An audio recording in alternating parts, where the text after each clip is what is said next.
नमस्कार दोस्तों। विधानसभा चुनाव के जो नतीजे आए हैं, उन नतीजों के बाद एक बार फिर यह सवाल जोर पकड़ रहा है, क्या करे विपक्ष। जिस तरह से बीजेपी ने, मोदी और अमित शाह की जोड़ी ने पश्चिम बंगाल के उस किले को ध्वस्त कर दिया, जिस किले पर 15 साल तक ममता बनर्जी काबिज थी, उसके पहले 29 साल तक वामपंथ और उसके पहले कांग्रेस। जिस राज्य में 10 साल पहले बीजेपी सत्ता हासिल करने के लिए जमीन पर काम कर रही थी, 15 साल पहले, 20 साल पहले 3 सीटों वाली बीजेपी 77 पर पहुंचती है और उसके बाद 10 साल के भीतर वही बीजेपी 200 का आंकड़ा पार करती है और ममता बनर्जी एक तरह से शतक से पीछे छूटकर लगता है उस किले से बाहर होती हैं, जिसके बारे में शायद 10 दिन, 5 दिन, 2 महीने पहले बहुत सारे लोग, देश के लोग नहीं सोच रहे थे। विपक्ष तो नहीं ही सोच रहा था। तो ऐसी नौबत आई क्यों?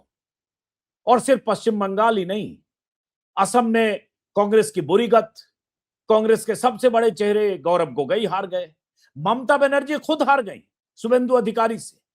पिछली बार हारी थी नंदीग्राम से, इस बार हार गई भवानीपुर से 15,000 वोटों से। स्टालिन हार गए, दक्षिण का किला ढह गया। यह अलग बात है कि केरल से कुछ कांग्रेस के लिए अच्छी खबर आई, कांग्रेस सत्ता में आई 10 साल बाद एक बार फिर से। लेकिन विपक्ष क्या करे, क्योंकि अगले साल जनवरी फरवरी में फिर चुनाव है। यूपी, पंजाब और उत्तराखंड में एक जगह आम आदमी पार्टी है, 2 जगह बीजेपी है। और इसके बाद तमाम सवाल मुंह बाए खड़े हैं विपक्ष के सामने, सुरसा की तरह, कि अब विपक्ष हाशिए पर सिमटता विपक्ष, अलग अलग राज्यों से बेदखल होता विपक्ष, और देश की के बड़े हिस्से में कहें तो आज की तारीख में 22 राज्यों में बीजेपी काबिज हो चुकी है सत्ता पर। बीजेपी और एनडीए, और बीजेपी के नेता अपनी पीठ थपथपाते हुए कहते नहीं थकते कि देश की 110 करोड़ आबादी वाले राज्यों में उनकी सरकारें हैं, 76% भौगोलिक हिस्से पर बीजेपी का कब्जा है। तो यहां से विपक्ष की बहुत बड़ी चुनौती है। तमाम तरह के पोस्टमार्टम, हार के विश्लेषण, यूं हारे इसलिए हारे, एसआईआर की वजह से हारे, सुप्रीम कोर्ट ने दखल नहीं दिया इसलिए हारे, चुनाव आयोग ने बेईमानी की इसलिए हारे, चुनाव आयोग ने बेशर्मी की हद तक जाकर बीजेपी के साथ जुगलबंदी की इसलिए हारे। बहुत सारी वजहें इस तरह से तलाशी जा रही है, लेकिन क्या सिर्फ ये वजह काफी है? हमारे साथ हमारे पुराने मित्र और राजनीतिक विश्लेषक आशुतोष हमारे साथ हैं। उन्होंने भी ट्विटर पर कुछ लिखा, जिसके बाद एक बेचैनी खलबली मची। स्क्रीन पर देख रहे हैं जो उन्होंने लिखा, जिसमें उन्होंने लिखा, अखिलेश 2 बार हारे, तेजस्वी 2 बार हारे, शरद पवार अपनी पार्टी बचा नहीं पाए, बाहुबली उद्धव ठाकरे की पार्टी टूट गई, महान केजरीवाल अपनी सीट हार गए, ममता 2 बार अपनी सीट हारी, स्टालिन अपनी सीट हार गए, नवीन पटनायक अपनी सीट हार गए, लेकिन सीखने को तैयार नहीं। अहंकार, स्वार्थ और मैं, राष्ट्रीय सोच विहीन। बीजेपी ने एक एक कर सभी क्षेत्रीय दलों को निपटा दिया और नैरेटिव ये था कि कांग्रेस बीजेपी से नहीं लड़ पाती। नवीन पटनायक, केजरीवाल, ममता सभी अपनी सीट हारे। ये सब प्रधानमंत्री के तगड़े दावेदार थे। क्षेत्रीय नेता अपने स्वार्थ और राष्ट्रीय सोच के अभाव में एकजुट होने से बचते गए और चुनाव हारते गए। ये आशुतोष ने लिखा है। तो मुझे लगा विपक्ष आत्मचिंतन करे या नहीं।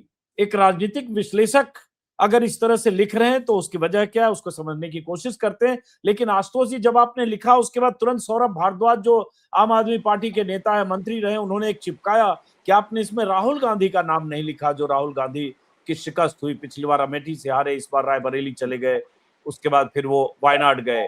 तो कांग्रेस को क्यों छोड़ा? इस पर एक जवाब, उसके बाद फिर हम आगे विस्तार देते हैं। देखिए, मैंने कांग्रेस को क्यों छोड़ा, ये जो बात है ये तो बड़ी हास्यास्पद सी बात है। हास्यास्पद सी बात इसलिए है क्योंकि जो मैंने लिखा उसका मंतव्य क्या है। मंतव्य सिर्फ इतना सा है कि जो लोग ये कहते थे और डंके की चोट पर कहते थे कि दरअसल भारतीय जनता पार्टी से तो कांग्रेस लड़ ही नहीं सकती, सिर्फ क्षेत्रीय पार्टियां उनको लड़ सकती हैं, और तब बड़ी बड़ी पार्टियों का उदाहरण दिया जाता था। उस संदर्भ में मैंने ये बात कही।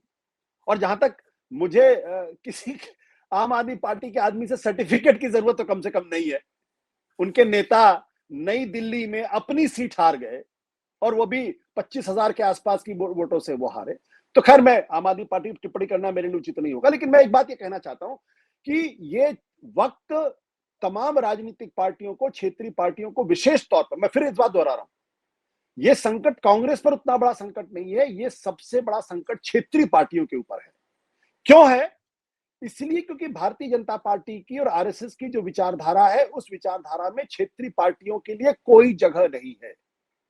वो क्षेत्रीय पार्टियों को भारत की अखंडता, एकता के लिए उचित नहीं मानते हैं।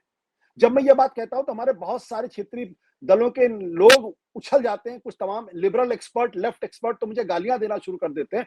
हकीकत क्या है कि अगर आप इनकी विचारधारा को, इनके हिंदुत्व को अगर आप ध्यान से पढ़ें तो आपको पता चलेगा कि दीनदयाल उपाध्याय ने 1965 में जो जो इंटीग्रल ह्यूमनिज्म दिया था, एकात्म मानववाद, एकात्म मानववाद, उसमें, हाँ, उसमें लिखा हुआ स्पष्ट तौर पे कि सारे लोग, कोई बंग माता की बात करता है, कोई तमिल माता की बात करता है, कोई तेलुगु माता की बात करता है, कोई पंजाब माता की बात करता है, कोई असम माता की बात करता है, भारत माता कहां है? तो उनको लगता है कि ये क्षेत्रीय अस्मिताएं जो हैं, इससे भारत की जो एकता, अखंडता कहीं ना कहीं कमजोर होती है, ये उनकी सोच है। और उन्होंने अपने उसी इंटीग्रल ह्यूमनिज्म में साफ तौर पे लिखा हुआ है कि भारत का जो ये संघवाद है, जो फेडरल स्ट्रक्चर, जो फेडरलिज्म है, ये भारत की एकता, अखंडता के लिए खतरा है। ये मैं नहीं कह रहा हूं, ये खुद उन्होंने लिखा है। और उनका कहना है, गोलवलकर ये कहते हैं कि दरअसल इस देश के अंदर यूनिटरी व्यवस्था होनी चाहिए, one leader, one government, one parliament. इसका मतलब यह कि तमाम राज्यों के अंदर जो अलग अलग सरकारें हैं वो भी नहीं होनी चाहिए, सिर्फ एक ही संसद होनी चाहिए, बाकी जगह विधानसभा की भी जरूरत नहीं है। ये मेरे शब्द नहीं है, ये गोलवलकर के शब्द हैं। तो मैं उनके जो वैचारिक गुरु लोग हैं, जो जो दरअसल उनकी विचारधारा को जिन्होंने गढ़ा है, मैं उनको कोट कर रहा हूं। और आपको अच्छी तरीके से याद होगा कि गलती से पिछले कुछ सालों पहले बिहार के अंदर जेपी नड्डा ने कहा था कि राज्य क्षेत्रीय पार्टियां तो खत्म हो जाएंगी। आपको अच्छी तरीके से याद होगा, यह महज एक दिया हुआ स्टेटमेंट नहीं है, क्योंकि भारतीय जनता पार्टी जिस विचारधारा से आती है, उस विचारधारा को यह लगता है कि अगर हिंदुत्व को मजबूत होना है, अगर हिंदुओं को एकजुट होना है, तो ये जातीय अस्मिता और क्षेत्रीय अस्मिता, ये दरअसल उस हिंदुत्व के प्रोजेक्ट को तोड़ती है, ये हिंदू यूनिटी के प्रोजेक्ट को तोड़ती, कमजोर करती है। इसलिए एक मेटा आइडेंटिटी होनी चाहिए, और वो आइडेंटिटी है हिंदू। यानी हम सब हिंदू हैं, ना हम जातियों में बटे रहें, ना हम क्षेत्रीयता में बटे रहें, ना भाषाई विवाद में फंसे रहें। और ये तभी संभव होगा जब कश्मीर से कन्याकुमारी तक, गुजरात से असम तक, या उसके आगे मणिपुर तक सब हिंदू हो जाएं। कोई बंगाली ना हो, कोई मराठी ना हो, कोई ये ना हो। जब मैं ये बात कहता हूं तो लोगों को चुभती है, लेकिन जिनको ये बात चुभ रही होगी वो कृपया करके दीनदयाल उपाध्याय के इंटीग्रल ह्यूमनिज्म को पढ़ें। 4 दिन का उन्होंने व्याख्यान माला दिया था, और बाकायदा पुस्तक के तौर पर वो उपलब्ध भी है। ये बात अगर विपक्ष नहीं समझता, और खासकर क्षेत्रीय पार्टियां इस बात को नहीं समझती हैं, तो उनके लिए दिक्कत होगी। और इसीलिए मैंने कहा, सिर्फ केजरीवाल को दिल्ली में हराना, उनकी अपनी सीट पर ममता बनर्जी को हराना, नवीन पटनायक को हराना एक ग्रैंड स्ट्रेटजी का हिस्सा है। और उस ग्रैंड स्ट्रेटजी में क्या है कि जब आप उनके सबसे बड़े नेता को, जब आप उसकी कॉन्स्टिट्यूएंसी में फंसा के जब आप उसको हरा देते हैं, तो उस जैसे नेता का जैसे मनोबल भी जैसे डाउन राहुल होता है गांधी और को हराया पार्टी का गया मनोबल। 2019 में, जैसे राहुल गांधी बिल्कुल। को घेर कर अमेठी में हराया। लेकिन मैं एक बात और बता दूं, उसमें हो सकता है मेरी बात लोगों को थोड़ी नागवार गुजरे। भारतीय जनता पार्टी चाहती है कि पूरे देश पर एक राष्ट्रीय पार्टी के तौर पर उसका कब्जा हो, और हर पार्टी चाहती है, लेकिन वो कांग्रेस को बर्दाश्त करने के लिए तैयार है, क्योंकि कांग्रेस एक राष्ट्रीय पार्टी है, उसका एक फुटप्रिंट है, वो एक राष्ट्रीय, वो जो जो जो उनकी राष्ट्रवाद की जो सोच है उसके हिसाब से तो फिट नहीं है। लेकिन एक नेशनल पार्टी होने के नाते वो कभी भी उस रास्ते पर नहीं चलेगी जिसकी वजह से बंटवारे की बात हो। ये मेरी अपनी सोच है। लेकिन आप देखिए, तमिलनाडु के अंदर द्रविड़ नाट की मांग हुई थी एक जमाने के अंदर, आपको ध्यान होगा 1963 तक था। पेरियार का नारा अभी भी वहां पे चलता है कुछ लोगों में, जो अलग द्रविड़ सॉवरेन कंट्री की बात करते थे। खुद बंगाल के अंदर विभाजन के समय पे एक यूनाइटेड बंगाल का एक अलग नारा चल रहा था, सॉवरेन का। पंजाब का उदाहरण आपने देख ही लिया, वहां पे सेपरेटिज्म का आंदोलन बड़ी तेजी के साथ चला था।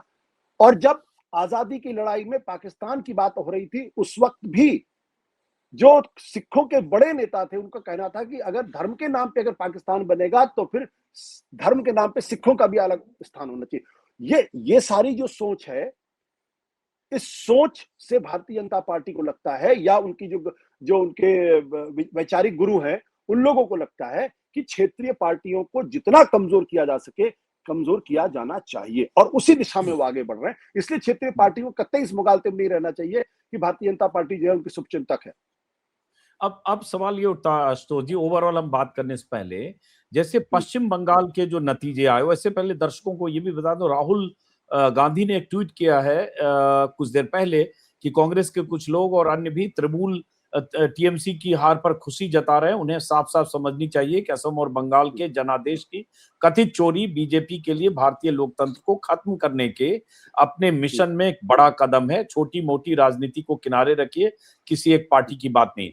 तो राहुल गांधी ने यह अब कहा, यह अलग बात है कि चुनाव के दौरान ममता बनर्जी पर हमलावर भी रहे और कांग्रेस वहां हर सीट पर चुनाव लड़ भी रही थी, 2 सीटें कांग्रेस को मिली। यही राहुल गांधी को ज्ञान अगर पहले प्राप्त होता और कुछ भी रास्ता निकला होता, कुछ भी सीट कम मिली होती, तो शायद पश्चिम बंगाल में से कुछ बेहतर स्थिति होती।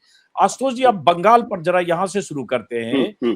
ओवरऑल जो बंगाल के नतीजे हैं स्क्रीन पर देख रहे हैं, इसका जो मैंने भूमिका में बोला कि हर तरह से विश्लेषण में जो दोनों पक्ष के लोग अपने अपने हिसाब से विश्लेषण करते हैं, विपक्ष के लोग विपक्ष के प्रति सॉफ्ट कॉर्नर रखने वाले विश्लेषक, इसके लिए सारा कुछ चुनाव आयोग, एसआईआर, 27 लाख लोगों का नाम कटना, एएसडी में 58 लाख लोगों का नाम कटना, सिर्फ उसको जिम्मेदार मानते हैं।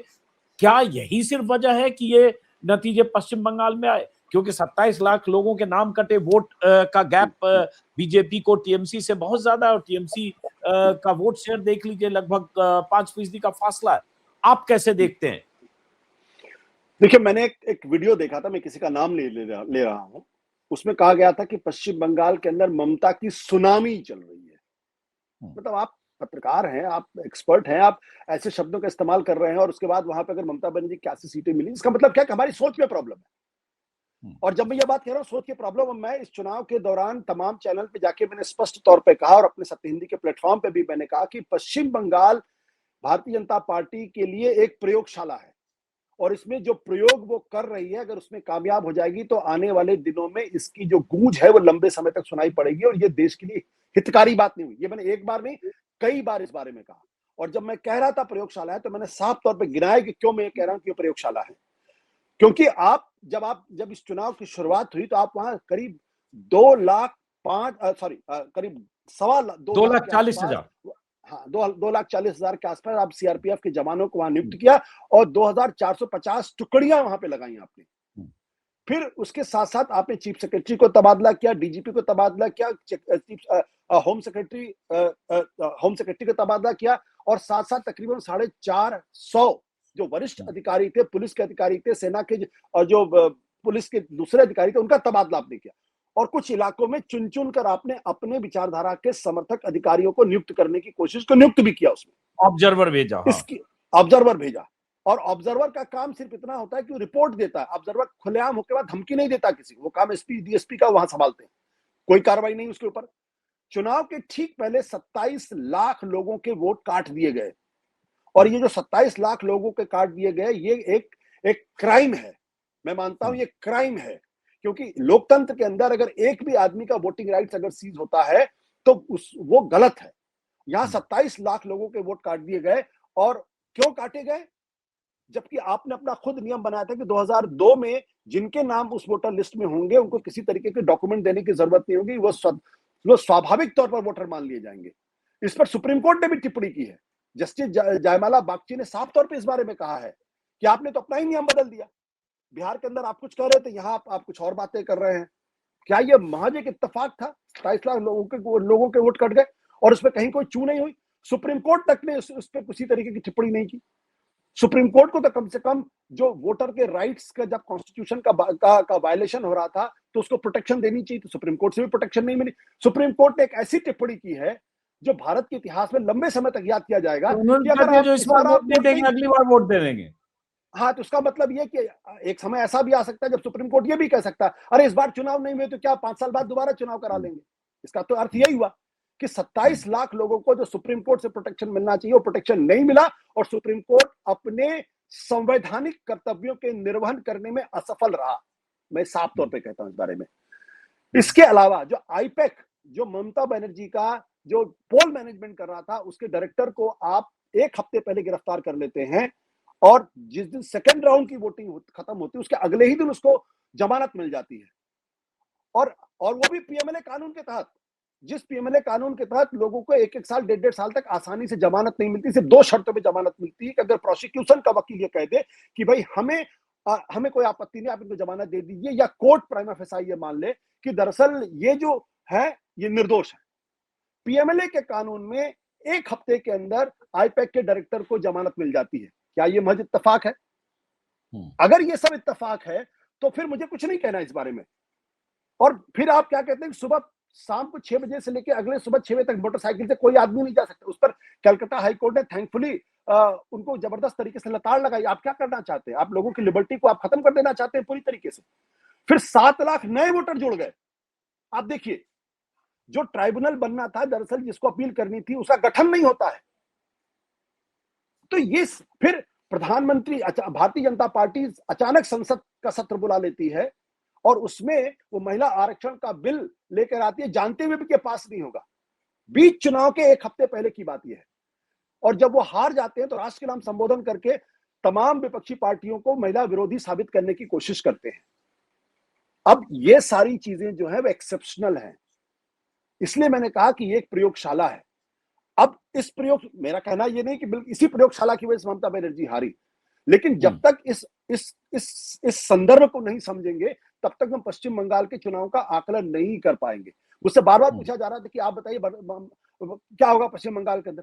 मैंने कहा भाई ये प्रयोगशाला है, ये कामयाब अगर हो गई तो फिर हम कुछ नहीं कह पाएंगे। वैसे मुझे लगता है कि ममता बनर्जी को एज है, ये मैंने कहा, लेकिन अगर ये प्रयोगशाला है तो फिर कुछ नहीं कहा जा सकता। उसके बाद अब आप आकलन करिए, 15 साल अगर कोई मुख्यमंत्री रहेगी तो जाहिर सी बात है एंटी इनकम्बेंसी तो होगी, भ्रष्टाचार के आरोप भी होंगे। लेकिन जो कह रहे हैं कि एंटी इनकम्बेंसी इतनी ज्यादा थी, भ्रष्टाचार के आरोप बहुत ज्यादा गंभीर लग रहे थे, इसके आधार पर हार गए, तो फिर भारतीय जनता पार्टी की जो 1 दर्जन राज्यों में सरकारें बनी हुई हैं वो भी, उनको भी हारना चाहिए था, वो क्यों नहीं हारती? तो मेरा कहना है कि सिंप्लीफाइड तरीके से इस सवाल का जवाब नहीं मिलना चाहिए था। और जिस स्तर पे जाके हिंदुओं का कंसोलिडेशन पश्चिम बंगाल के अंदर भारतीय जनता पार्टी ने किया है वो अपने आप में अकल्पनीय है। 2021 के चुनाव में 50% हिंदुओं ने भारतीय जनता पार्टी को वोट दिया था। इस बार अगर वो आंकड़ा 50 से बल्कि अगर 64% पहुंच गया है तब भारतीय जनता पार्टी को आप नहीं हरा सकते। तो मुझे लगता है कि वही हुआ, क्योंकि पिछली बार भारतीय जनता पार्टी को 38% वोट मिला था, ममता बनर्जी को 48% वोट मिला था। इस बार वो 38% बढ़ के 47% हो गया, ममता का 48% 41% हो गया, यानी 7% का वोटों का आदान प्रदान हो गया। तो इसका मतलब बहुत स्पष्ट है कि ममता बनर्जी भारतीय जनता पार्टी को हिंदुओं का जबरदस्त तरीके से कंसोलिडेटेड वोट मिला है। और ये इस बात को सुनिश्चित करेगा कि जो भारतीय जनता पार्टी का जो आइडियोलॉजिकल प्रोजेक्ट था, जो मैं बार बार कहता हूं, भारतीय जनता पार्टी जब उसके 4 बड़े कांटे थे जिसको निपटना चाहती थी। जम्मू कश्मीर जहां मुस्लिम मेजोरिटी में थे, नॉर्थ ईस्ट जहां क्रिश्चियन मिशनरीज काम कर रहे थे, असम जहां 35% मुस्लिम है, बंगाल जहां 28% मुस्लिम है। वो जब मुसलमानों के बारे में बात करते हैं तो वो मुसलमानों को एक तरीके से हिंदू जो भारतीय अखंडता है, एकता है, उसके लिए वो कहीं ना कहीं एक खतरा मान के चलते हैं। और ये मैं नहीं कह रहा हूं, गोलवलकर ने अपनी किताब में लिखा है, उन्होंने साफ तौर पे कहा कि जम्मू कश्मीर तो मुसलमानों की वजह से पीछे चला गया, हमसे अलग हो गया। आधा काम असम में भी हो चुका है। और उस संदर्भ में अब वो काम वो बंगाल में भी करेंगे, बंगाल में भी वही करेंगे क्योंकि सत्ता में आ गए। लेकिन आशुतोष जी ये बताइए कि जिस तरह से बीजेपी हिंदुत्व करते हुए और हिंदुत्व के नाम पर अगर पोलराइज करके इस हद तक बंगाल को ले आई कि 64 से 70% हो सकता है 70% हो, कुछ कंस्टिट्यूएंसी में उससे ज्यादा हो। शुभेंदु अधिकारी का एक बयान देख रहा हूँ भवानीपुर को लेकर, आज तक पे एक इंटरव्यू है जिसमें वो कह रहे हैं कि 85% लोगों ने मुझे भवानीपुर में वोट दिया, 15,000 से जहां से ममता को हराया उन्होंने, वो खुद कह रहे हैं। और बार बार वो बयान देकर वो इस बात की तस्दीक कर रहे हैं कि मुसलमान एक तरफ है, हिंदू एक तरफ है, और ये भी कह रहे हैं कि उधर 99% ममता के साथ है। तो इससे कैसे चुनौती करेगा विपक्ष? भाई हिंदू मेजॉरिटी है देश में और यही असम में देखने को मिल रहा है, यही बंगाल में। अब तक ये मान रहे थे कि ममता बनर्जी के पास 28% मुस्लिम वोट है, उसके बाद कुछ हिंदू वोट मिलेगा और 42, 44, 45% का उनका बेंचमार्क होगा। उसको तो बीजेपी ने तोड़ दिया 5%, 4.5% ज्यादा वोट लेकर। तो क्या करे विपक्ष? अब यही स्थिति यूपी में होने वाला है, जो अब चुनाव होगा जनवरी फरवरी में। मुझे लगता है कि अखिलेश यादव को कल रात नींद नहीं आई होगी और आगे आने वाले कई महीनों तक उनको नींद नहीं आएगी। मैं जो बात आपने सवाल पूछा, विपक्ष क्या करे, इस देश का इतिहास है कि जब जब विपक्ष एकजुट हुआ है तब तक सत्ताधारी पार्टी को, केंद्र की सत्ताधारी पार्टी को नुकसान हुआ और चुनाव हारी। 1967 एंटी कांग्रेसिज्म, सारा विपक्ष एकजुट हुआ, लगभग आधे दर्जन से ज्यादा राज्यों के अंदर विपक्ष कांग्रेस से अलग पार्टियों की सरकारें बनी। 1967 1977 जब सारा विपक्ष एकजुट होकर जनता पार्टी बना, तब इंदिरा गांधी चुनाव हारी। 1989 जब 400 सीटों राजीव गांधी लेकर आए थे, ज्योति बसु, लाल कृष्ण आडवाणी एक टेबल में बैठे खाना खा रहे थे, जबकि वो विचारधारा में एक दूसरे के कट्टर दुश्मन थे। विश्वनाथ प्रताप सिंह जो आगरा में जाके उस मंच पर भाषण नहीं देना चाहते थे जहां पे भारतीय जनता पार्टी का झंडा लगा हुआ था, लेकिन साथ थे, तो उन्होंने कांग्रेस को हराया। 2024 जब विपक्ष एकजुट हुआ, इंडिया गठबंधन बना और एकजुटता का एहसास लोगों को कराया, तब भारतीय जनता पार्टी 240 पर आकर टिकी। ये जो ममता बनर्जी पर जो राहुल गांधी अटैक करते हैं, राहुल गांधी पर जो ममता बनर्जी अटैक करते हैं, मैं राहुल गांधी को जिम्मेदार नहीं ठहराता हूं। ममता बनर्जी भूल गई थी जब लोकसभा का चुनाव हो रहा था 2024, तब उन्होंने क्या कहा था? उन्होंने कहा था कि कांग्रेस पार्टी को तो 40 सीटें नहीं मिलेंगी। आप युद्ध के मैदान में हैं, आप इंडिया गठबंधन के साथी हैं और आप राहुल गांधी पर, कांग्रेस पार्टी पर हमले कर रहे हैं। फिर आप ये उम्मीद करेंगे राहुल गांधी आपके प्रति नरमी बरते? सवाल ही नहीं होता, बरतना भी नहीं चाहिए।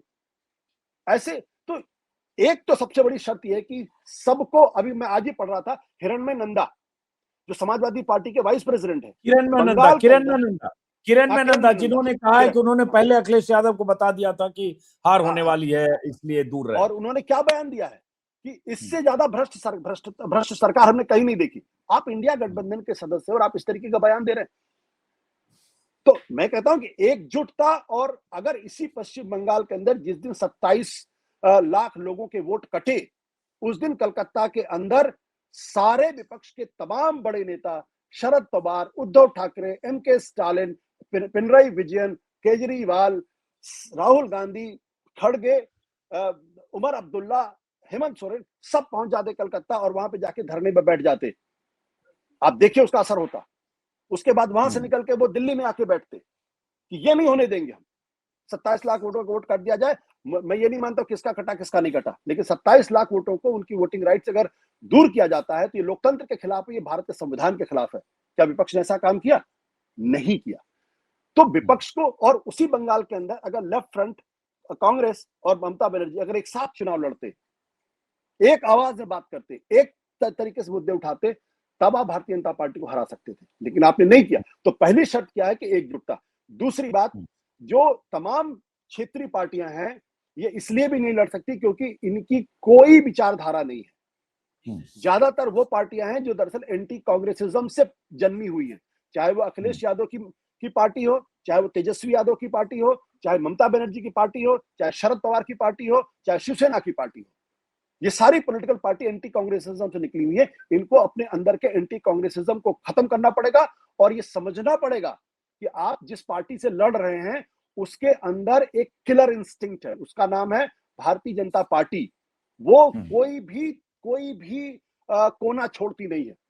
एक एक ईंट के लिए वो लड़ाई करती है, सड़क पे लड़ाई लड़ती है, टेलीविजन चैनल पर लड़ाई लड़ती है, नैरेटिव की लड़ाई लड़ती है, छोड़ती नहीं आपको। तो अपने आपको एकता करके और एक सुनिश्चित सुविचारित विचारधारा को खड़ा करना पड़ेगा, जो राहुल गांधी पिछले कई सालों से लगातार कोशिश कर रहे हैं। जब मैं ये बात कहता हूं तो लोगों को तकलीफ होती है कि आप तो राहुल गांधी की चमचागिरी। मैं राहुल गांधी से एक ही बार मिला हूं, बस वो भी 4-5 सेकंड के लिए, मुझे कोई सर्टिफिकेट की जरूरत नहीं है। राहुल गांधी ने सोशल जस्टिस का मुद्दा खड़ा किया, ओबीसी को अपने साथ लाने की। राहुल गांधी ने संविधान बचाओ का मुद्दा खड़ा किया, जो दलित असर्शन को अपनी तरफ लाने की कोशिश है। राहुल गांधी जब संविधान बचाओ की बात करते हैं तो बाबा साहब अंबेडकर से जुड़ी हुई तमाम जो अस्मिताएं हैं उनको अपने साथ लाने की कोशिश करते हैं। जब वो संविधान बचाओ की बात करते हैं तो दरअसल इस देश के अंदर जो मुस्लिम तबका है, माइनॉरिटीज है, सेकुलरिज्म है, उसको भी अपनी तरफ लाने की बात करती है, क्योंकि इस वक्त इस देश के अंदर जो सबसे ज्यादा परेशान तबका है वो है मुस्लिम तबका। और संविधान बचाओ की बात करके आप उसको एहसास दिलाते हैं कि हम आपके हक की लड़ाई लड़ रहे हैं। तो मुझे लगता है कि सोशल जस्टिस, कॉन्स्टिट्यूशनलिज्म, सेकुलरिज्म, इन तीनों का एक कॉकटेल आपको तैयार करना पड़ेगा और ये बात सारी राजनीतिक पार्टी को समझनी पड़ेगी। ये नहीं कि शिवसेना के उद्धव ठाकरे कहे असली हिंदूवादी पार्टी तो हम है। तो अगर आप असली हिंदूवादी पार्टी हैं तो आपसे ज्यादा बेहतर और प्योर हिंदू तो भारतीय जनता पार्टी है, तो लोग आपकी तरफ क्यों आएंगे? आपको याद होगा एक समय था जो राहुल गांधी मंदिर मंदिर घूम रहे थे, तो हाँ भाई, मंदिर मंदिर घूमने 2017 से के आपको चुनाव रोकते में नहीं। मैं उन्हें जनेऊधारी ब्राह्मण तक घोषित कर दिया गया था, सुरजेवाला ने बिल्कुल। कह दिया था। हाँ, तो इसलिए मैंने कहा कि हाँ, संगठित होना पड़ेगा, बिना संगठन के कुछ नहीं हो सकता। लेकिन सवाल ये है आशुतोष जी, मैंने फिर कहा हम्म, कि हम्म, धीरे धीरे पिछले 5 सालों में ये हुआ। ठीक है, 2024 के चुनाव में 240 पर बीजेपी अटकी, और जिस तरह से 43 सीटें यूपी में अखिलेश यादव और कांग्रेस ने मिलकर जिस तरह से पीडीए या जो सब तरह की जातियों का एक अम्ब्रेला बनाया, और उसके बाद उसका असर हुआ, अवधेश पासी जैसे लोग अयोध्या से जीते, और तमाम सीटें जिस तरह से कब्जे में, जो बीजेपी ने कभी सोची नहीं होगी कि 37 पर अटकेगी। लेकिन सवाल यह है कि उसके बाद जितने चुनाव हुए, 2024 को बेंचमार्क अगर लेते हैं, और उसके बाद के चुनाव देख लीजिए, हरियाणा हो, महाराष्ट्र हो, या अभी बंगाल हो गया, असम तो रिपीट कर ही दिया, उसके बाद के चुनाव में लगातार बीजेपी को कामयाबी ही कामयाबी हासिल हुई। तो यहां तक दिल्ली जीत लिया। तो अब बीजेपी के सामने लगता है कि जिस तरह से विनिंग मशीन है, हर चीज उनके पास है, संसाधन, ईडी, सीबीआई एजेंसी, चुनाव आयोग भी कह लीजिए, बहुत लोग सुप्रीम कोर्ट को भी कई मौकों पर कह देते हैं कि भाई सुप्रीम कोर्ट ने भी नहीं सुनी, सब मान लीजिए। तो सवाल उठता है, ये सब तो उनके पास है, आज भी है, जब तक सत्ता में रहेंगे तब तक रहेंगे।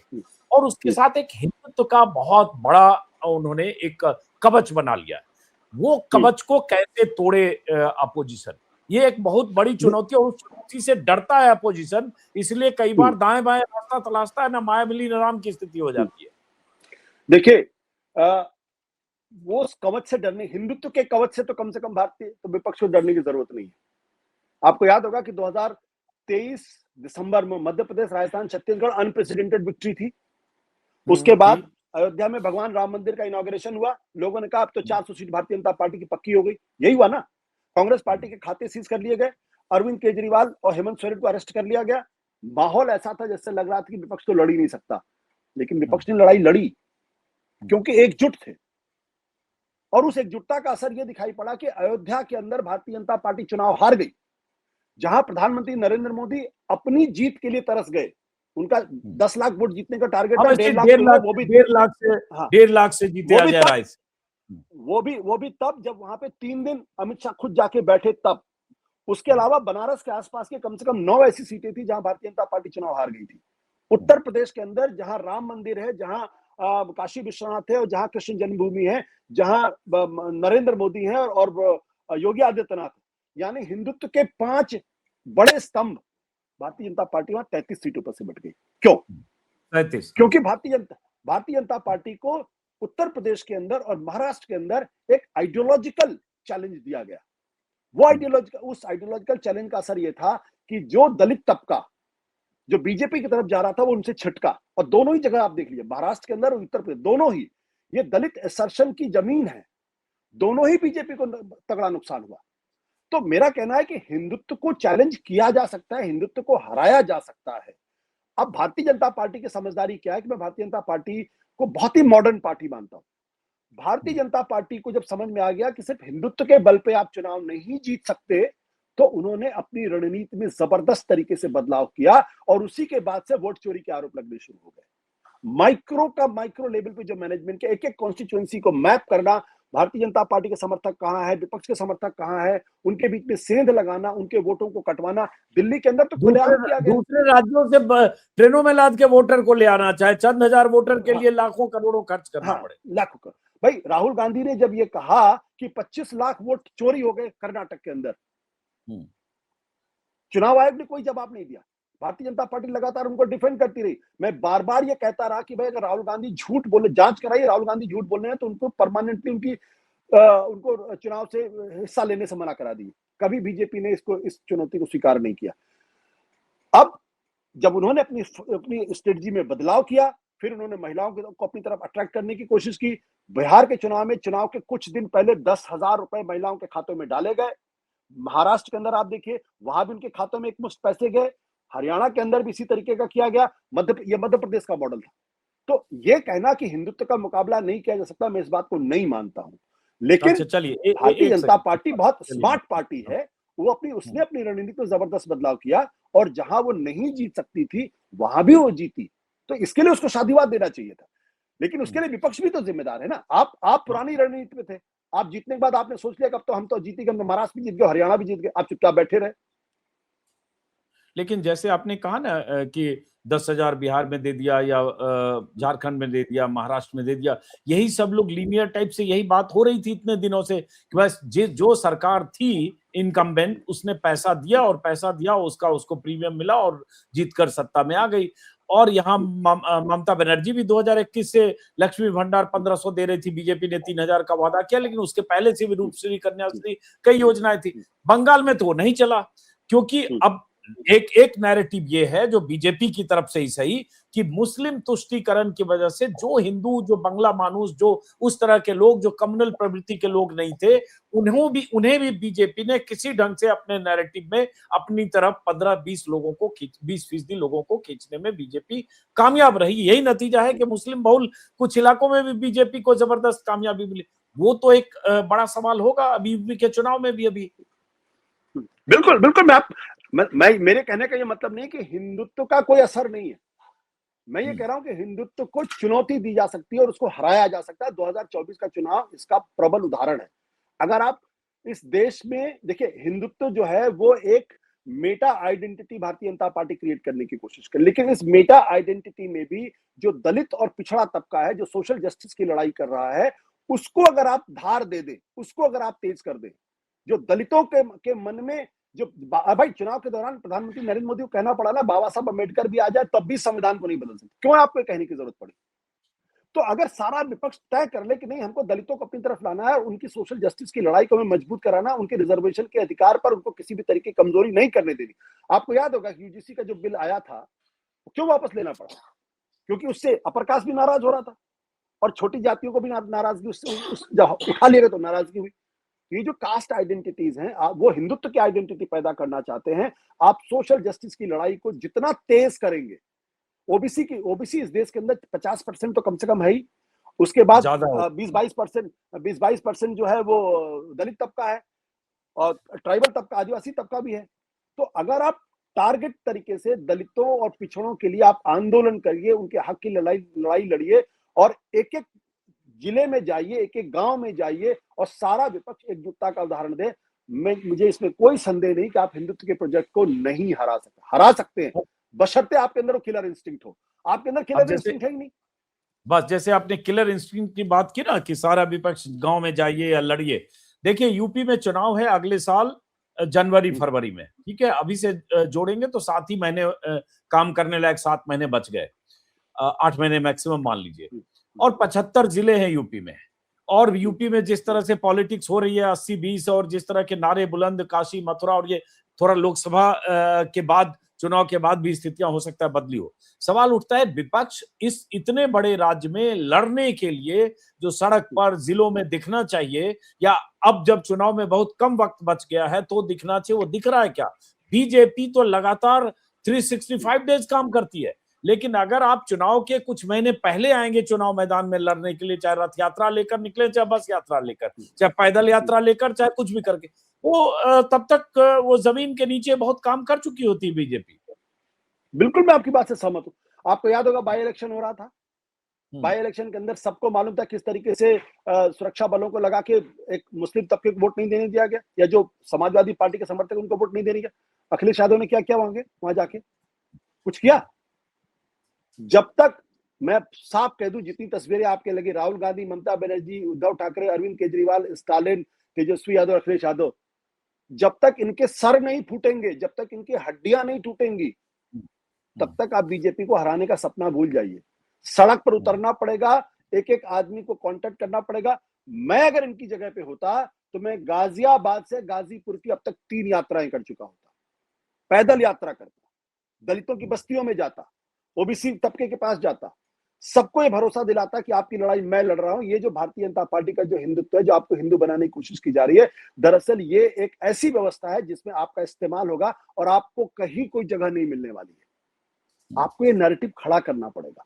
आप ये नैरेटिव नहीं खड़ा करेंगे, सिर्फ कांग्रेस, भारतीय जनता पार्टी को दोष देंगे। भाई राहुल गांधी देखिए, राहुल गांधी से ज्यादा तो कोई नहीं पिटा इस देश के अंदर, मीडिया से लेकर लेफ्ट फ्रंट के लेफ्ट और लिबरल इंटेलेक्चुअल तक सबने उनको किनारे कर दिया था। लेकिन जब कन्याकुमारी से कश्मीर गए, जब वो मणिपुर से निकल के जब वहां तक, त्रिपुरा से निकल के जब वहां तक गुजरात तक गए, तब उनकी छवि में बदलाव आया कि नहीं बदलाव आया? मैं नहीं कहता हूं बहुत कामयाब है, लेकिन जिस कंसिस्टेंसी के साथ वो कास्ट सेंसस का मुद्दा उठा रहे हैं, अगर उसी कास्ट सेंसस के ऊपर अखिलेश यादव, तेजस्वी यादव, ममता बनर्जी, उद्धव ठाकरे, शरद पवार, सारे लोग एक आवाज में बोलना शुरू कर दे कि भारतीय जनता पार्टी ओबीसी विरोधी है, भारतीय जनता पार्टी ओबीसी विरोधी है, कास्ट सेंसस के खिलाफ है, कास्ट सेंसस के खिलाफ है, ये दलित विरोधी है, संविधान को बदलना चाहती, अभी देखिए इस देश के अंदर माहौल कैसा होगा। लेकिन जो नीतीश कुमार ने आवाज उठाई, राहुल गांधी ने उसको पकड़ा, लेकिन उसको आगे जिस तरीके से मैग्नीफाई करना चाहिए था वो नहीं किया।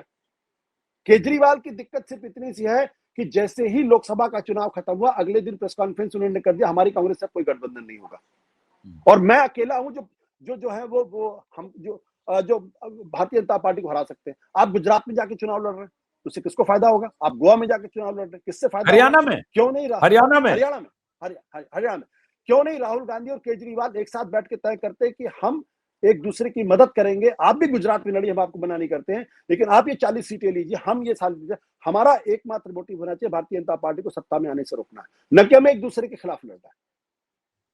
अब अभी आपको याद होगा अरविंद केजरीवाल ने क्या बोला कि सोनिया गांधी जेल क्यों नहीं गई, राहुल गांधी जेल क्यों नहीं गए, रॉबर्ट वाड्रा जेल क्यों नहीं? आपको याद है ना प्रेस कॉन्फ्रेंस? हाँ जी याद है, अभी हाल में। और आप ये भूल गए कि जब आप जेल में थे तो सोनिया गांधी रामलीला मैदान पे गई थी और आपकी पत्नी के साथ हाथ पकड़ के उनके बगल में बैठी हुई थी। जब आप इतने ज्यादा स्वार्थी अहंकारी हो जाएंगे, आप तो दावा करते थे कि आपकी पार्टी तो नहीं टूटती, कांग्रेस टूट जाती है, 7 सांसद चले गए ना उधर, क्या कर लिया आपने? और आप क्या कर रहे हैं? अपने ही पुराने साथी के खिलाफ आप एफआईआर दर्ज कर रहे हैं। मतलब राजनीति का इतना घटिया इस्तेमाल, क्योंकि आपके पास सत्ता है तो आप संदीप पाठक के खिलाफ एफआईआर दर्ज करवा देंगे, उसके खिलाफ पुलिस भेजने की बात करेंगे। आपका तो वही टेम्पलेट है जो नरेंद्र मोदी का टेम्पलेट है, तो आप कैसे नरेंद्र मोदी से अलग? जो अखबार वाले वहां पे हैं उनके आप छापे डलवा रहे हैं। जो उनका एक सांसद है, क्या नाम उसका नाम है, आर के गुप्ता, उसके यहाँ पोल्यूशन कंट्रोल बोर्ड के लोग जा रहे हैं। तो अगर आप उसी टेम्पलेट को फॉलो करना चाहते हैं, विपक्ष के साथ कोऑर्डिनेट नहीं करना चाहते हैं, तो कैसे होगा भाई? पंजाब के अंदर कांग्रेस पार्टी और आम आदमी पार्टी एक दूसरे के खिलाफ है, मान लिया, पंजाब में लड़िए ना एक दूसरे के खिलाफ, किसने आपको बना किया? लेकिन वहां बीजेपी के लिए स्पेस पैदा करिए। अगर वहां बीजेपी ने स्पेस पैदा बना लिया तो वहां सिर्फ एक पार्टी को नुकसान होगा, उसका नाम है आम आदमी पार्टी। कांग्रेस का वहां कोई नुकसान होने वाला नहीं है, क्योंकि आम आदमी पार्टी की छवि पंजाब के अंदर। तो मेरा कहने का अर्थ है कि सारी पार्टियों को, सारे नेताओं को अपने सारे मतभेद, गिले शिकवे भुलाकर एक कमरे में बैठकर सिर्फ ये सोचना चाहिए था कि ये जो एलिफेंट इन द रूम है भारतीय जनता पार्टी, इसको कैसे भैया कब्जे में करे, नहीं तो सबको दबोच के सबको कुचल देगा। ये सोच चाहे नहीं है, इसलिए आप अपनी चादर थोड़ी छोटी करनी पड़े, अपनी सीटें थोड़ी कम करनी पड़े, लेकिन एक ऐसी स्थिति बने कि साझा गठजोड़ लड़े, बजाय इसके कि भाई ये सारे एग्जाम्पल है ना, जैसे आप हरियाणा की बात करें, आप कहानी आ रही है कि फला ने समझौता नहीं होने दिया, फला ने समझौता नहीं होने दिया। उस समय 4-5 सीट पर कोई बात बन जाती तो शायद स्थिति हरियाणा में कुछ और होती। गुजरात का आपने जिक्र किया ही, लेकिन ये तो अभी तनातनी तो फिर होगी। अभी सवाल ये उठता है कि जो तस्वीरें 2024 के पहले, आशुतोष जी, हम लोगों ने बेंगलुरु से लेकर दिल्ली तक, पटना से लेकर मेरे ख्याल से चौथी एक जगह और कहीं सभा हुई थी, जो तस्वीरें मंच पर देखी थी जिसमें सारे नेता हाथ मिलाकर खड़े थे, ममता से लेकर राहुल तक और केजरीवाल से लेकर स्टालिन तक, वो तो कुल जमा कितने दिन चला? चंद महीने। और चुनाव के बाद, सही आपने कहा, चुनाव के अगले दिन बिखर गया। तो सवाल उठता है कि फिर जनता भी तो ऐसे ही देखती ना, क्या भाई ये चुनाव आ रहा है, ये फिर ऐसी फोटो अपॉर्चुनिटी के लिए साथ आएंगे, अब फिर सर फुटबॉल करेंगे, तो वो डिस्क्रेडिट तो नहीं हो रहा है ये गठजोड़? नहीं, बिल्कुल डिस्क्रेडिट हो रहा, जनता की नजर में पूरी तरीके से डिस्क्रेडिट हो रहा है। देखिए, भारतीय जनता पार्टी से आप सीखने के लिए तैयार नहीं। आप नरेंद्र मोदी के का मैं आलोचक हूं, लेकिन नरेंद्र मोदी से आप सीखने को तैयार नहीं है। आपको याद होगा 2019 का लोकसभा का चुनाव, 2019 के लोकसभा के चुनाव में भारतीय जनता पार्टी ने अपनी 5 जीती हुई सीटें जनता दल यूनाइटेड को दी थी। 2014 में भारतीय जनता पार्टी को 22 सीटें मिली थी, जनता दल यूनाइटेड को सिर्फ 2 सीटें मिली थी। लेकिन जब गठबंधन की बात हुई तो ये हुआ कि 17-17 सीटें में एक दूसरे में बांट लेंगे, और बीजेपी ने अपने 5 जीती हुई सीट दी थी। कौन पार्टी देती, बताइए जरा मुझे? कांग्रेस देगी? अरविंद केजरीवाल देंगे? नहीं देंगे। अगर आप तो, जब वो लोग इस रणनीति के साथ लड़ते हैं, उनका मकसद जीतना है किसी तरीके से, और वो जीत जाते हैं। आपका मकसद आपस में लड़ना है, तो आप कैसे जीत सकते हैं? तो बिल्कुल मैं आपकी बात से सहमत हूं, डिस्क्रेडिटेड है इस वक्त अपोजिशन, लोग उनकी तरफ देखना नहीं चाहते। और इसीलिए मैं कह रहा हूं कि राहुल गांधी की तमाम कमजोरियों के बावजूद भी कम से कम राहुल गांधी की एक छवि है जो आज नरेंद्र मोदी की आंखों में आंखें डाल करके लड़ता है। ये जहां भी जाएंगे लोग राहुल गांधी की 10 कमियां बताएंगे, लेकिन ये जरूर कहते हैं कि वो निर्विवाद रूप से आज की तारीख में विपक्ष के नेता हैं। जनता के बीच में उनकी एक अच्छी पहचान बनी है तमाम पप्पू होने के बावजूद भी, और वो बीजेपी को लगातार आइडियोलॉजिकल लेवल पर चैलेंज कर रहे हैं। लगातार कास्ट सेंसस के सवाल को लेकर, सेकुलरिज्म के सवाल को लेकर उस पर वो लड़ रहे हैं और साफ तौर पर संसद के अंदर खड़े होकर कहते हैं आप हिंदू नहीं है और आप हिंदू धर्म का ठेका मत दीजिए। ये आवाज अगर कश्मीर से कन्याकुमारी तक सारे विपक्ष के नेता कहने लगे तो आप देखिए क्या होगा। और तो और स्टालिन के बेटे को क्या जरूरत थी कि आप सनातन, जब आपको मालूम है सनातन का डंका पिट रहा है तो आपको इस तरीके के बयान देने की क्या जरूरत है? किसने आपको बोला? या तो आप बेवकूफ हैं या आपको कोई समझ नहीं है, इडियट है एक नंबर के, तभी तो आप इस तरीके का बयान दे रहे हैं। और फिर इसलिए मैंने कहा कि लड़ाई लड़ी जा सकती है, लड़ते लड़ते हारिए तो मैं चलिए आपके साथ हूं। जब आप लड़ ही नहीं रहे हो, आप सिर्फ कांग्रेस पार्टी को बोले कांग्रेस हम ही लड़ सकते हैं, तो अखिलेश यादव हारे ना, तेजस्वी यादव हारे ना, दो बार। पिछली बार तो तेजस्वी यादव के बारे में कहा जा रहा था जीतते जीतते हार गए, तो अगले बार 22 सीटें क्यों आई भाई आपकी? ममता बनर्जी 2 बार अपना चुनाव हारी, केजरीवाल दिल्ली के अंदर अपना चुनाव हारे। जब उद्धव ठाकरे की पार्टी टूटी तो शरद पवार ने क्या कहा? अरे वो तो अपनी पार्टी नहीं बचा पाए, 6 महीने बाद पता चला भतीजा पूरी पार्टी लेकर निकल गया, शरद पवार देखते रह गए। बड़े भारी चाणक्य हैं। इस देश के अंदर जो सबसे ज्यादा ओवर एस्टिमेटेड पॉलिटिशियन है उसका नाम है शरद पवार। ओवर एस्टिमेटेड चाणक्य हैं। आज तक महाराष्ट्र के अंदर अपने बल पर सरकार नहीं बना पाए और आज वो 6-7वें नंबर की पार्टी इनकी है, वो बचेगी नहीं बचेगी मुझे नहीं मालूम, लेकिन इन लोगों के जलवे बड़े बड़े हैं। अब पुराना जो गुरूर है वो तो खत्म करना पड़ेगा। आपको राहुल गांधी की लीडरशिप को एक्सेप्ट करना पड़ेगा। लोग कहते हैं ममता बनर्जी प्रधानमंत्री के गुण है, ममता बनर्जी के अंदर प्रधानमंत्री बनने का एक भी गुण नहीं है। जितनी टेम्परामेंटल वो है, क्या वो गठबंधन को लेके चल सकती हैं? कोई मजा हुआ नेता का यह बयान दे सकता है कि कांग्रेस पार्टी को 40 सीटें भी नहीं मिलेंगी? कैसे हो सकता है? तो हमारे यहाँ बहुत सारे ऐसे एक्सपर्ट, बहुत सारे ऐसे जर्नलिस्ट हैं जो सुबह से शाम तक ढपली बजाते रहते हैं और उनको ना तो कांग्रेस की कोई समझ है, ना उनको क्षेत्रीय पार्टी की कोई समझ है, ना उनको भाजपा की समझ है। उनको कान में कोई चीज खुशबू कर देता है, वो खबर चलाते रहते हैं वो लोग। तो लेकिन जैसे आप कह रहे हैं राहुल गांधी, तो राहुल गांधी को लेकर भी बहुत सारे लोगों को लगेगा कि राहुल गांधी में वो पोटेंशियल है क्या कि राहुल गांधी इतनी रीजनल पार्टियों को, क्षेत्रीय पार्टियों को लेकर और इतने बड़े विशाल देश में एक ऑल्टरनेट दे सकें जो अगले कुछ महीने बाद होने वाले विधानसभा चुनाव हो या 2000, अभी तो सबसे बड़ा संकट अभी से जमीन 2029 की बीजेपी तैयार कर रही होगी। आप जब तक सोचेंगे 2029 आएगा सर, अप्रैल मई में चुनाव होगा, आप 2028 के सितंबर अक्टूबर में अच्छे मौसम में गर्मी बीत जाने के बाद जगेंगे और बीजेपी तैयारी कर चुकी होगी और कर रही होगी 2029। तो क्या राहुल गांधी में आपको दिखता है? बहुत सारे लोगों को ये लगेगा कि वहां भी एक ऑल्टरनेट की या दूसरे विकल्प की तलाश होनी चाहिए। भाई आपके घर में माता पिता क्या करते हैं? वो पड़ोसी के बच्चे को तो अपने घर में नहीं ले आते ना, अपने ही बच्चे को संवारने की कोशिश करते हैं ना। तो जो विकल्प आपके सामने है उसी विकल्प को आपको लेके चलना पड़ेगा। राहुल गांधी के अंदर कोई बहुत बड़े सुरखाब के पर नहीं लगे, लेकिन आज की तारीख में जनता की नजर में भी वो सबसे प्रमुख विपक्षी दल हैं जो बीजेपी को लगातार चुनौती दे रहे हैं। अगर इसी काम को ममता बनर्जी, शरद पवार, और मैं इन सबका सम्मान करता हूं, आज मैं जो बोल रहा हूं मैं हो सकता है मैं थोड़ा गुस्से में बोल रहा हूं, शरद पवार, उद्धव ठाकरे, स्टालिन, सबको बैठना चाहिए, एक साजिश रणनीति बनानी चाहिए, एक साझा एजेंडा तैयार करना चाहिए और लगातार मीटिंग करते रहना चाहिए। हर हफ्ते कभी चेन्नई मिल रहे हैं, कभी बंगाल में मिल रहे हैं, कभी दिल्ली में मिल रहे हैं, कभी हरियाणा में माहौल मिल रहे हैं। बना था, जो माहौल नो डाउट उस समय इंडिया गठबंधन का बना था, हड़कंप मच गया था सब जगह। बीजेपी में भी हड़कंप था कि ये सब क्या हो गया, 24 नेता बेंगलुरु से लेकर दिल्ली तक मिल रहे हैं, लेकिन चुनाव के बाद खत्म होगा। अब आखिरी सवाल, वक्त काफी हो गया, अच्छा लगा हम पहली बार बात कर रहे हैं, दर्शकों को बता दें हमारे पुराने मित्र हैं, हमारे यूट्यूब पर पहली बार बात कर रहे हैं, सत्य हिंदी के फाउंडर हैं, फायर ब्रांड जर्नलिस्ट हैं, कई चैनलों के संपादक रहे हैं। शुरू में परिचय भी बताना भूल गया मैं, तो परिचय मैं आखिर में दे रहा हूँ। कोई बात नहीं। आखिर में कि क्या जितनी बातें आप कह रहे हैं इसकी गुंजाइश आप देखते हैं ये वेकअप कॉल की तरह है? जैसे 2024 के पहले भी उन्हें वेकअप कॉल लगा तो सब एकजुट हो गए, अब ये क्या ये वेकअप कॉल है कि जिसके बाद ये जगे और लगे कि अब अभी से चाहे यूपी, पंजाब, उत्तराखंड की बात हो, चाहे आगे की तैयारी हो, हमको जुटने की जरूरत, क्योंकि फिर चुनाव ही चुनाव है हर साल। देखिए, आप एक बात समझिए, अगर अब नहीं समझे तो फिर खत्म हो जाएंगे। मुझे इसमें कोई संदेह नहीं है बचने का कोई रास्ता है नहीं। और भारतीय जनता पार्टी की जो मशीन है, उनकी जो विचारधारा का जो मूल तत्व है, वह क्षेत्रीय पार्टियों को पूरी तरीके से खत्म करना।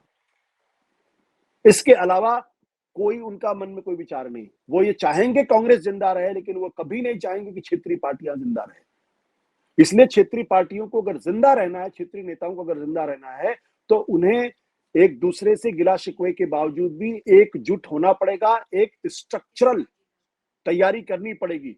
एक एक एक जिसे कहते हैं ना, एक कोऑर्डिनेशन कमेटी बनानी पड़ेगी, जिसकी हर हफ्ते मीटिंग हो, जहां बैठ के तैयारी, और एक कम्युनिकेशन होगा, वो टॉप से लेकर नीचे तक एक कम्युनिकेशन। जैसे भारतीय जनता पार्टी सिर्फ एक कम्युनिकेशन, आरजे कर के सवाल को उसने इतना बड़ा सवाल पश्चिम बंगाल के अंदर बना दिया। ये तमाम विपक्षी पार्टी मिलकर हाथरस के सवाल को इतना बड़ा क्यों नहीं बना पाए, जबकि दलित महिला से जुड़ा हुआ सवाल था, क्यों नहीं बना पाए?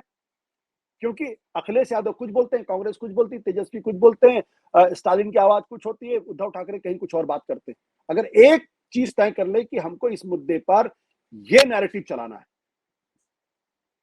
मुझे कोई संदेह नहीं कि भारतीय जनता ये पार्टी सब हो जाए, ये सब हो जाए, मान लीजिए हाइपोथेटिकल बात कर रहे हैं, अभी सामने केजरीवाल का बयान आना शुरू हुआ, पंजाब की जनता को आप पर भरोसा है, आपकी लहर चल रही है, जो भी है, तो पंजाब में अभी लड़ाई होगी कांग्रेस और आप में, और तू मैं की हद तक होगी। लेकिन अगर मान लें कि विपक्ष ये सब कुछ सोचे भी, तो जो बीजेपी की मशीनरी है, चुनाव आयोग के साथ साझेदारी है, ज्वाइंट वेंचर, ये 27 लाख जो कटे, मेरे पास एक लंबी लिस्ट है, आज इकोनॉमिक टाइम्स में अनुभूति बिश्नोई ने भी छापा और भी जगह, कि किस तरह से वोट मार्जिन, जितने वोट कटे उससे वोट मार्जिन कम है। कई ऐसी सीटें हैं जहां वोट कट गए 30,000, 29,000, और जो हार जीत का अंतर है वो 3,000 और 5,000 से बीजेपी जीत गई। तो ये जो बेईमानियां हैं जो करने की, और जो साम दाम दंड भेद है, उसका कैसे मुकाबला करेगा विपक्ष? यहाँ तो बहुत की पूछ भी दबी होगी, हो सकता है बहुत को चिंता भी होगी, हो सकता है। जहां पे विक्ट्री का मार्जिन डिलीशन के मार्जिन से कम है, वहां के कैंडिडेट्स को इमीडिएटली अपने हाईकोर्ट का दरवाजा खटखटाना चाहिए और उसको बोलना चाहिए ये चुनाव काउंटरमेंट होना चाहिए। क्योंकि जब वहां 4,000 वोटर को आपने वोट ही नहीं देने दिया और वहां 2,000 का मार्जिन है, तो वो 4,000 वोट अगर जुड़ जाएंगे तो 2,000 के मार्जिन से जो जीत रहा है वो हार भी तो सकता है। तो पहली बात तो ये करनी चाहिए। दूसरी बात जो मैं बहुत जिम्मेदारी से कहता हूं कि अब नहीं चेते तो फिर कोई उम्मीद नहीं है। मुझे इस बारे में कोई कंफ्यूजन नहीं है। अब नहीं चेते, अब नहीं जागे। अगर आप अभी भी कुंभकर्ण की नींद में हैं कि आपको लगेगा अरे ठीक है, तेजस्वी यादव को लगा अभी तो मेरी उम्र मेरे साथ है, अखिलेश को भी लगेगा मेरी उम्र मेरे साथ है, आदित्य ठाकरे को भी लगेगा अरे 15 साल में बीजेपी रहेगी, उसके बाद तो हमें बनना ही बनना है। भाई हमें आपको तकलीफ हो सकती है, तेजस्वी यादव क्या कैबिनेट रैंक तो मिला हुआ, बंगला मिला हुआ है, अखिलेश यादव को भी कैबिनेट रैंक मिला, बंगला तो मिला ही हुआ ना, उनको प्रॉब्लम क्या है? खाली मुख्यमंत्री तो नहीं है ना, सारे काम उनके हो रहे होंगे। ऐसा तो नहीं कि भारतीय जनता पार्टी उनके सारे काम रोक रही होगी। तो इसलिए जब आप, और सबसे बड़ी बात यह कि राष्ट्रीय सोच के साथ आपको काम करना पड़ेगा कि, और ये बताना पड़ेगा देश को कि कितना बड़ा संकट इस वक्त देश के ऊपर है। और मैं आखिरी बात कहकर अपनी बात खत्म करूंगा। जब आजादी की लड़ाई चल रही थी और जब जिन्ना बार बार ये कह रहे थे कि जो प्रोविजनल गवर्नमेंट बननी है उसमें मुसलमान हम रिप्रेजेंटेटिव को हम भेजेंगे, गांधी जी इस बात के लिए तैयार करते ही नहीं हुए। गांधी ने साफ तौर पर कहा मैं भारतीयों को रिप्रेजेंट करता हूं, मैं हिंदू मुसलमान की बात नहीं करता हूं, हम हिंदुओं को भी भेजेंगे और मुसलमानों को भी भेजेंगे। आज एक ऐसी पार्टी पश्चिम बंगाल के अंदर और देश के अंदर है जो सिर्फ हिंदुओं की बात करती है, सिर्फ हिंदुओं की बात करती है, मुसलमानों को टारगेट करती है। ऐसी पार्टी देश का हित कर ही नहीं सकती। और अगर ये बात हमारे विपक्षी नेताओं को समझ में नहीं आती है कि आप भारतीयों की बात करिए, सबको साथ लेके चलने की बात करिए, मुझे यकीन है कि आप लड़ाई जीत सकते। लेकिन अगर आप कोशिश ही नहीं करोगे तो आप जीतोगे कैसे? भाई बच्चे को चलना तो पड़ेगा, चलने की कोशिश करेगा तो गिरेगा भी, हाथ पैर भी टूटेंगे, दांत भी टूटेगा, लेकिन आप चलेंगे ही नहीं। वो है ना, गिरते हैं शहसवार ही मैदान जंग में, वो तिफल क्या गिरे जो घुटनों के बल चले। तो लड़ना तो पड़ेगा। लेकिन आखिर में ममता बनर्जी तो बहुत फाइटर थी आशुतोष जी, लड़ाका थी। वो इस एग्जिट पोल के बाद 4 दिन तक लड़ती रही, हाई कोर्ट से सुप्रीम कोर्ट तक आई, एसआईआर के मुद्दे पर सुप्रीम कोर्ट में चीफ जस्टिस की बेंच में खुद खड़ी हो गई, वहां उन्होंने दलीलें दी, क्या नहीं पिलर टू पोस्ट भागी। बावजूद इसके ममता बनर्जी तो 81 सीटें पाकर हार गई। तो इससे भी तो हताशा होगी कि जो फाइटर थी उसका ये हश्र हुआ, तो बाकी का क्या करें? बट वो अकेले लड़ रही थी ना। हाँ, झाड़ू की दो तीलियों को तोड़ना आसान होता है, बशर्ते कि पूरी झाड़ू को एक साथ। जब आप अकेले लड़ी, जो सवाल आप खड़ी कर रही थी, उसी सवाल को राहुल गांधी से लेके स्टालिन तक सब एक सुर में बोलते, तो उसका जो असर होता वो अलग होता।